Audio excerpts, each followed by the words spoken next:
اللہ تعالیٰ جل شانہ نے قیامت کے دن کی قسم کی تو ساتھ نفس لوامہ کی بھی قسم کی۔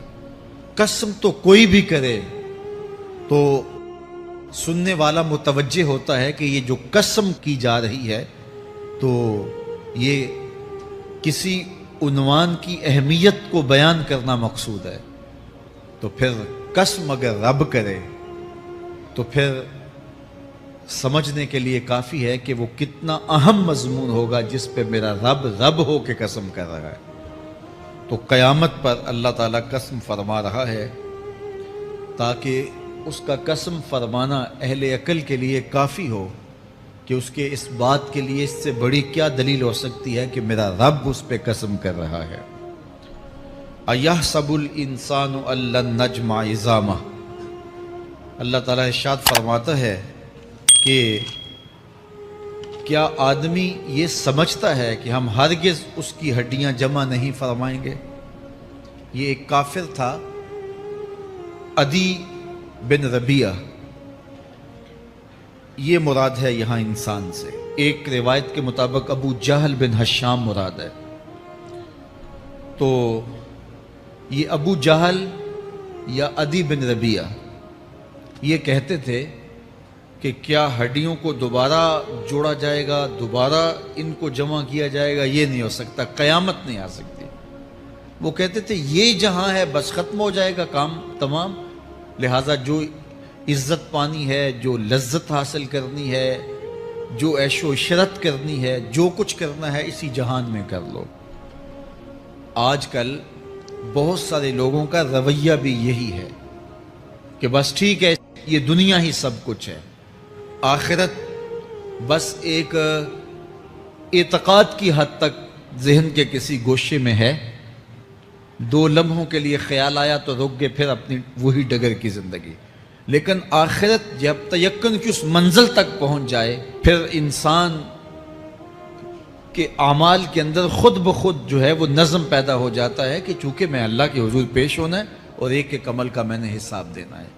تو آخرت کے بارے میں یقین کی کمزوری انسان کو جو ہے وہ گناہوں کی دلدل میں پھنسا دیتی ہے۔ اس لیے آخرت کا یقین یہ بہت ضروری ہے تاکہ ہماری زندگی میں نظم پیدا ہو اور ہم اللہ کے حضور جھکنے والے، اس کے شکر گزار بندے، اس کی اتباع کرنے والے بنے۔ تو اب وہ کافر کہتے تھے ابن ربیعہ یا ابو جہل کہ یہ جو ہڈیاں ہیں ان ہڈیوں کو کیسے دوبارہ زندہ کیا جائے گا۔ نضر بن حارث ایک کافر تھا، وہ کہیں سے قبرستان سے پرانی ہڈی اٹھا لایا اور وہ اتنی بوسیدہ تھی کہ ہاتھ کے لمس سے ٹوٹ ٹوٹ کے گرتی تھی، اور حضور کے پاس آ کھڑا ہوا اور آ کے کہنے لگا کہ کیا ان ہڈیوں کو دوبارہ زندہ کیا جائے گا؟ کون ہے ان کو جو دوبارہ زندہ کرے؟ اور ساتھ ہڈی توڑتا ہے اور اس کے ریزے زمین پہ گرتے ہیں۔ تو حضور علیہ السلام نے اللہ کی جانب سے اس کا جواب دیا۔ ذرا قرآن پڑھیے، سورہ یاسین کا آخری رکوع ہے، وَضَرَبَ لَنَا مَثَلًا وَنَسِیَ خَلْقَهُ قَالَ مَن يُحْیِی الْعِظَامَ وَهِیَ رَمِیمٌ۔ اب وہ باتیں کرنے لگ گیا ہے، اس کی زبان بولنے لگی ہے، اب کہاوتیں ہمارے لیے لاتا ہے، اور کیا کہتا ہے؟ مَن يُحْیِی الْعِظَامَ وَهِیَ رَمِیمٌ، ان ہڈیوں کو کون زندہ کرے گا جبکہ اتنی بوسیدہ ہو گئی ہیں۔ تو یہ نضر بن حارث حضور کے سامنے ہڈی لایا تھا اور توڑتا تھا اور کہتا تھا یہ ہڈیاں زندہ ہوں گی، ان ہڈیوں کو دوبارہ اٹھایا جائے گا جو اتنی بوسیدہ ہو گئی ہیں کہ ہاتھوں کا لمس بھی گوارا نہیں کرتی، اس کو دوبارہ زندہ کیا جائے گا، کون زندہ کرے گا؟ جواب سنو، قُلْ يُحْيِيهَا الَّذِي أَنشَأَهَا أَوَّلَ مَرَّةٍ، اے محبوب فرما دیجئے اب تو ہڈیاں موجود ہیں، جب ہڈیاں بھی نہیں تھیں تو جس رب نے انسان بنایا ہڈیوں کو جوڑ کے نہیں بنا سکتا۔ اب تو میٹیریل موجود ہے، جب میٹیریل بھی موجود نہیں تھا۔ هل أتى على الإنسان حين من الدهر لم يكن شيئا مذكورا، انسان پر وہ وقت بھی آیا ہے جب یہ قابل ذکر چیز ہی نہیں تھا۔ اس کا نقشہ نہیں تھا، اس کی صورت نہیں تھی، اس کا میٹیریل نہیں تھا، اس کا مادہ نہیں تھا، لیکن جس نے حضرت انسان بنایا، پانی کی بوند سے تخلیق کیا، تو اب کیا وہ ہڈیوں کو جوڑ کر انسان نہیں بنا سکتا؟ تو یہ کفار بات کرتے تھے کہ نہیں نہیں نہیں، اتنی بوسیدہ ہڈیوں کو کیسے زندہ کیا جائے گا، یہ بات سمجھ میں نہیں آتی۔ پھر ان کے ذرے بکھر گئے، بعض انسانوں کو جانور چیڑ پھاڑ کے کھا گئے، کچھ وہ کھا گئے، کچھ ہڈیاں پڑی رہ گئیں، کچھ ان کی ہڈیاں راکھ بن کے اڑ گئیں۔ تو کیسے ہو سکتا ہے کہ ان کو دوبارہ زندہ کیا جائے، ان کے اجزاء جوڑے جائیں؟ اب یہ عدی بن ربیعہ نے بھی یہی کہا۔ اللہ ارشاد فرماتا یحسب الانسان ان لن نجمع عظامہ، یہ آدمی گمان کرتا ہے، کہتا ہے کیا ہڈیوں کو دوبارہ زندہ کیا جائے گا؟ اللہ فرماتا ہے کیوں نہیں، ہم اس بات پہ قادر ہیں کہ اس کے انگلیوں کے پور پور کو دوبارہ کھڑا کر دیں، اور اس کے اجزاء جو بکھرے ہوئے ہیں ان کو ہم اکٹھا کر کے دوبارہ ان کو جوڑ دیں، ہمارے لیے کوئی مشکل نہیں ہے۔ لیکن یہ اس کا خیال ہے کہ ہڈیوں کو کیسے جوڑا جائے گا، لیکن سورہ یاسین میں جو دلیل دی اس پہ کس قدر جو ہے وہ اشش کرنے کو جی چاہتا ہے۔ فرمایا کہ قل یحییھا الذی انشأھا اول مرہ، یہ کہتے ہیں یہ ہڈیاں کون جوڑے گا؟ کہا جب ہڈیاں بھی نہیں تھی، جس نے ہڈیاں بنائی اس کے لیے جوڑنا کیا مشکل ہے؟ تو یہ عجیب تم نے بات کی۔ تو اللہ تعالیٰ جل شانہ قیامت کے دن ہمارے وجود دوبارہ اٹھائے گا اور اپنے حضور بندوں کو کھڑا کرے گا اور ان سے سوال پوچھے گا۔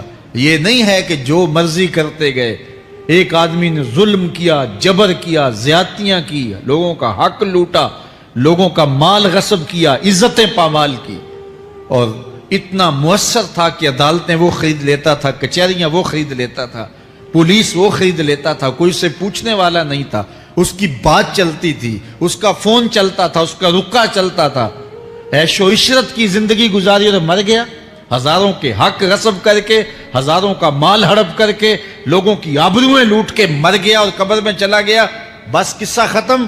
اب نہ وہ اٹھے گا نہ اس سے حساب لیا جائے گا، تو پھر انصاف کہاں گیا؟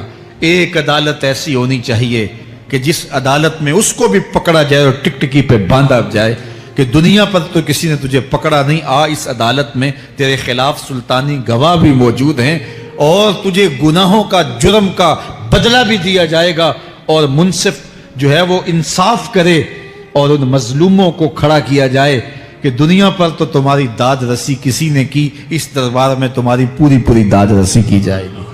عقل مانتی ہے کہ ایک ایسا دربار ہونا چاہیے، ایسا احتسابی عمل ہونا چاہیے، ایک ایسی عدالت لگنی چاہیے کہ جس کا کہیں جسے انصاف نہیں ملا اس کو وہاں جا کے انصاف ملے، اور وہ دن قیامت کا دن ہے۔ اس کا یقین زندگی میں نظم پیدا کر دیتا ہے، اور تھر تھر بدن کانپتا ہے کہ آج اگر ہم مؤثر بھی ہو جائیں اور کسی کے سامنے جواب دے نہ ہو، لیکن ایک عدالت تو ہے جہاں ہم نے جواب دہ ہونا ہے اور اپنے ایک ایک عمل کا حساب دینا ہے۔ تو اللہ ارشاد فرماتا ہے کہ اس عدالت کے سامنے تم نے پیش ہونا ہے، تمہارے جوڑ جوڑ کو اللہ تعالیٰ دوبارہ کھڑا کرے گا اور اس کو دوبارہ تخلیق کرے گا اور پیدا کرے گا، اور تم دوبارہ کھڑے ہو جاؤ گے، اس کے حضور پیش ہوگے۔ بل یرید الانسان لیفجر امامہ، بلکہ آدمی چاہتا ہے کہ اس کی نگاہ کے سامنے بدی کرے۔ استغفر اللہ۔ یہ ایک ظالم کافر تھا، وہ حضور کی خدمت میں آیا، کہنے لگا میں نہیں مانتا قیامت آئے گی۔ حضور نے اس کو دلائل دیے، تو جب دلائل کے سامنے بے بس ہو گیا تو کہنے لگا کہ جس قیامت کی آپ بات کرتے ہیں وہ قیامت آ بھی گئی تو میں نہیں مانوں گا۔ اللہ اکبر۔ تو وہ انکار کرنے والوں کی انتہا ہوتی ہے، اور ذرا دیکھیے وہ کیا بول رہا ہے، بل یرید الانسان لیفجر امامہ۔ اس کی سرکشی دیکھیے، اس کا تمرد دیکھیے۔ وہ کہتا ہے اچھا اگر قیامت قائم ہوئی تو یہ گناہ، یہ جرم، یہ بدی، یہ بدکاریاں، یہ ظلم جو میں کرتا ہوں، یہ بدکاریاں رب کے سامنے کروں گا۔ کیسی ڈٹائی ہے، مذاق اڑاتا ہے، تمسخر اڑاتا ہے آخرت کا۔ کہتا ہے جو بدیوں کا کاروبار میں نے گرم کیا ہے، جو بدکاریاں میری زندگی کا معمول ہیں، جو دادے عیش دیتا ہوں، جو عزتوں کو پامال کرتا ہوں، جو غریبوں کے پنجے توڑتا ہوں، جو لوگوں کا حق غصب کرتا ہوں، جو برائیاں کرتا ہوں، اگر قیامت قائم بھی ہو گئی تو میں یہ سارے جرم رب کے سامنے کروں گا، پھر وہ مجھے پکڑ کے دکھائے۔ اللہ اکبر۔ یسأل ایان یوم القیامہ، پھر پوچھتا ہے اچھا قیامت کب آئے گی؟ یہ تمسخر کے طور پہ پوچھتا ہے، لاؤ نا قیامت، کب آئے گی قیامت؟ میں جرم رب کے سامنے کرنا چاہتا ہوں۔ اللہ اکبر۔ اب جواب سنیے۔ اب لفظوں کا ترجمہ اس زور سے کیا ہی نہیں جا سکتا جس زور کے لفظ ہیں۔ وہ کہتا ہے قیامت کب آئے گی؟ میں تو یہ جرم رب کے سامنے کرنا چاہتا ہوں، کوئی قیامت نہیں ہے، مذاق اڑاتا ہے۔ قیامت کب آئے گی؟ آواز آئی، فَإِذَا بَرِقَ الْبَصَرُ وَخَسَفَ الْقَمَرُ وَجُمِعَ الشَّمْسُ وَالْقَمَرُ۔ جب قیامت آئے گی تو آنکھیں چندھیا جائیں گے، چاند بے نور ہو جائے گا، سورج اور چاند اکٹھے ہو جائیں گے۔ یقول الانسان یومئذ این المفر۔ آج جو کہتا ہے کہاں ہے قیامت، اس دن بھاگتا پھرے گا، کوئی پناہ گاہ ہو بتاؤ، کوئی ہے ٹھکانہ چھپنے کا، کوئی پناہ گاہ ہے؟ کلا لا وزر، آواز آئے گی کوئی ٹھکانہ نہیں ہے، آج کوئی ٹھکانہ نہیں ہے۔ الی ربک یومئذ المستقر، اگر ٹھکانہ ہے تو صرف رب کے پاس ہے، انہیں ٹھکانہ ملے گا جو رب کے بندے ہیں اور اس کی دہلیز پہ آنے والے ہیں۔ یُنَبَّأُ الْإِنسَانُ یومئذ بما قدم وأخر، اللہ تعالیٰ اس دن بتا دے گا جو آگے بھیجا اور وہ بھی بتا دے گا جو پیچھے چھوڑا، ایک ایک چیز تشت ازبام ہو جائے گی۔